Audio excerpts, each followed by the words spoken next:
Hey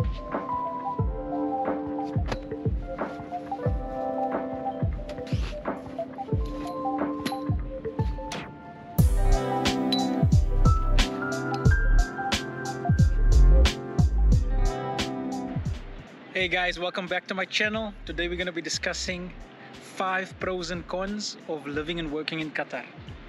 So I decided for this video I want to bring you guys outside. It's fitting to what we are going to be discussing today. There is a bit of ambient noise. You'll probably hear a bit of wind in the background. I will try to remove it in post. I do feel, however, it's worth it with this beautiful view at the back. Just check it out. So without further ado, let's discuss the 5 pros of living and working in Qatar. Number 1, sun, and some more glorious sun. In most places around the world, everybody looks forward to summer. So you can go spend time on the beach, you can get your tan. Like me, I like to get my tan, as you can see. You can go to the lakes, rivers, dams, wherever you prefer to spend your summer vacation. In Qatar, we are blessed. We have sunny days all year round. And I would say about 8 to 9 months a year, you actually have weather that is amazing for the beach outside. 3 months out of the year, we have cooler weather. That is normally your December, Jan, Feb. And you can feel a little bit of the cool weather in November as well. However, for the 8 or 9 other months, we normally have really hot summer weather. It does get a bit odd though, and I will discuss that a little bit later on. And ironically, my first pro of living and working in Qatar is actually one of my cons of living and working in Qatar as well. So the second pro of living and working in Qatar is healthcare. Qatar has one of the best public healthcare systems in the world, and all expats have access to free government subsidized healthcare, which is awesome. And the quality of the healthcare here, guys, I've had some experience with the healthcare system here in the public hospitals is on par with what you can expect from private hospitals back in my country.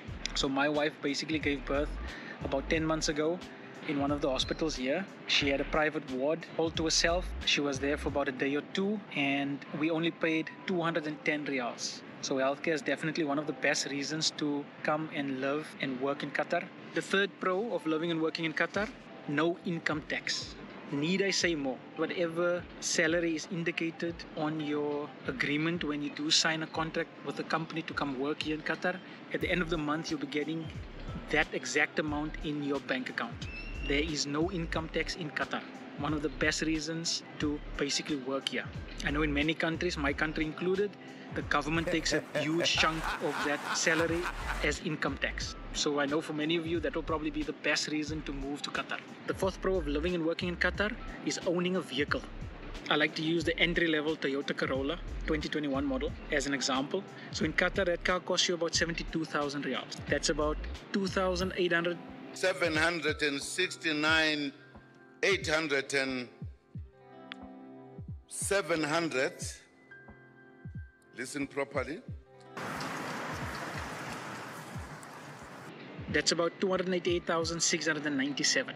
Now back home in my country, in South Africa, that same car will cost you 102,156 riyals, which is basically 409,600 rand. That's an increase of about 30% if you buy the same car in South Africa. Owning a car is really inexpensive here. And the second-hand market is amazing as well if you don't want to spend money on a brand new vehicle. On top of owning a car, paying for petrol is relatively cheap as well. So the fifth pro of living and working in Qatar, guys, is safety. And I've mentioned it in one of my other videos, which I will link up in the screen. Qatar is rated on Numbeo as the 3rd safest country in the world.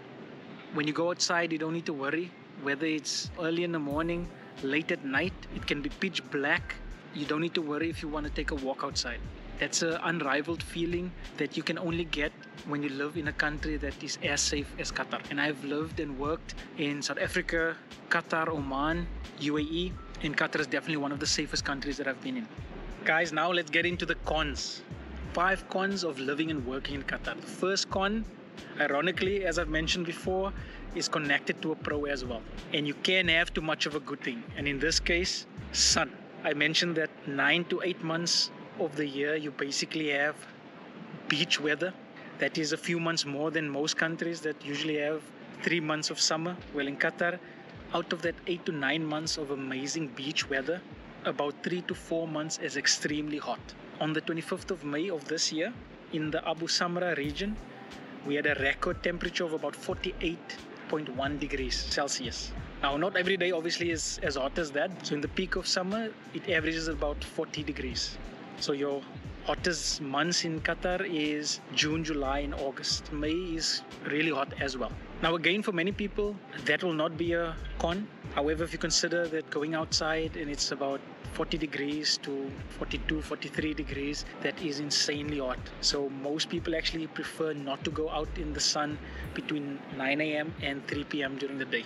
You'll actually notice that in Qatar, most of the people come out at about 3 p.m. and they start sunbathing and enjoying the weather. It's still hot, but at that point, it's much more pleasant to be outside, even in the peak of the heat. So yes, one of my pros is actually one of my cons, and apparently you can have too much sun. Con number 2 of living and working in Qatar. Buying property here is probably one of the most expensive countries in the world. I will link a video on top here in which I discuss the cost of living in Qatar, and there I've basically mentioned that the cheapest apartment that you can find is about 750,000 riyals, and it goes up to about 14 million riyals. So definitely a con here, because most expats will not be able to afford buying a property in Qatar. So guys, the third con of living and working in Qatar is the job market is really competitive. You have to have really good experience or education or both if you do decide to start looking for a job here in Qatar, unless it's an entry-level job. A lot of the companies based in Qatar are all big international companies, and they usually post their positions on online job boards. Most companies are actually keen on recruiting from around the world, which means that the competition is really high for that. The fourth con of living and working in Qatar is citizenship. Now, for many expats who are used to working abroad, one of the deciding factors when they choose to live and work in a country would be how long will it take me to become a citizen. Now, if you go to countries such as the US, Canada, New Zealand, UK, a lot of these countries, if you do live and work there, after a few years you actually have the opportunity to become a citizen. Now in Qatar, you have to live and work in Qatar for about 25 years, and there are other conditions as well before you can actually apply to become a citizen. So becoming a citizen would be a big challenge. Therefore, for most expats who decide to come to Qatar to work, becoming a citizen is not one of the deciding factors for them to move here, since it is one of the most difficult countries to actually get a citizenship. So the fifth con on the list is nature. Now don't get me wrong, Qatar has got a lot of amazing outdoor excursions such as desert safaris. Basically, a desert safari, you get picked up in these big Land Cruisers or off-road 4x4 vehicles, and then for like 1-2 hours you go dune bashing. They would drive like crazy on the dunes. It's really fun. It's amazing. If you are planning to come to Qatar, even just for a short vacation, I would highly recommend that you try the desert safari. And on top of that, you can do sandboarding, you can do quad biking. There's a lot of outdoor excursions and activities that you actually can do in Qatar. Scuba diving is also popular. However, for people who are really keen on nature, who love to take a walk in the woods, like to hike up mountains, hills, visit lakes, rivers, maybe some dams, now that you will not find here. So for those kind of people, the lack of certain type of nature in Qatar would definitely be a con for them. Guys, if you like the video, please subscribe to my channel.